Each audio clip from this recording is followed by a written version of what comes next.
Love with God channel daily gospel யோவான் நற்செய்தியிலிருந்து வாசகம். அதிகாரம் 5, இறைவார்த்தைகள் 31 முதல் 47 வரை. என்னை பற்றி நானே சான்று பகர்ந்தால் என் சான்று செல்லாது. என்னை பற்றி சான்று பகர வேறு ஒருவர் இருக்கிறார். என்னை பற்றி அவர் கூறும் சான்று செல்லும் என எனக்கு தெரியும். யோவானிடம் ஆளனுப்பி நீங்கள் கேட்டபோது அவரும் உண்மைக்கு சான்று பகர்ந்தார்.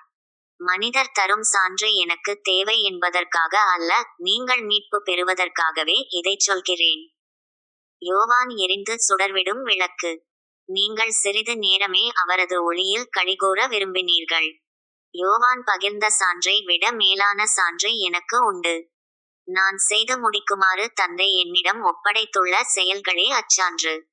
நான் செய்து வரும் அச்செயல்களே தந்தை என்னை அனுப்பியுள்ளார் என்பதற்கான சான்றாகும். என்னை அனுப்பிய தந்தையும் எனக்கு சான்று பகர்ந்துள்ளார். நீங்கள் ஒருபோதும் அவரது குரலை கேட்டதுமில்லை, அவரது உருவை கண்டதுமில்லை. அவரது வார்த்தையும் உங்களுக்குள் நிலைத்திருக்கவில்லை, ஏனெனில் அவர் அனுப்பியவரை நீங்கள் நம்பவில்லை. மறைநூல் வழியாக நிலைவாழ்வு கிடைக்கும் என எண்ணி அதனை துருவி துருவி ஆய்ந்து பார்க்கிறீர்களே, அம்மறைநூலும் எனக்கு சான்று பகர்கிறது. வாழ்வு பெறுமாறு என்னிடம் வர உங்களுக்கு விருப்பம் இல்லை. மனிதர் தரும் பெருமை எனக்கு தேவையில்லை. உங்களை எனக்கு தெரியும். உங்களிடம் இறையன்பு இல்லை. நான் என் தந்தையின் பெயரால் வந்துள்ளேன். ஆனால் என்னை நீங்கள் ஏற்றுக்கொள்ளவில்லை. வேறொருவர் தம் சொந்த பெயரால் வருவாரானால் அவரை நீங்கள் ஏற்றுக்கொள்வீர்கள்.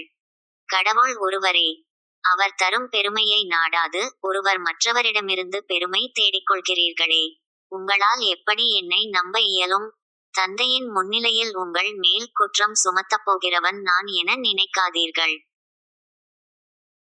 உங்கள் சார்பாக நிற்பார் என நீங்கள் எதிர்பார்க்கும் மோசேயே உங்கள் மேல் குற்றம் சுமத்துவார். நீங்கள் மோசேயை நம்பியிருந்தால் என்னையும் நம்பியிருப்பீர்கள். ஏனெனில் அவர் என்னை பற்றித்தான் எழுதினார். அவர் எழுதியவற்றை நீங்கள் நம்பவில்லை என்றால் நான் சொல்லுபவற்றை எவ்வாறு நம்பப் போகிறீர்கள்? இது ஆண்டவரின் அருள்வாக்கு. இறைவா, உமக்கு நன்றி.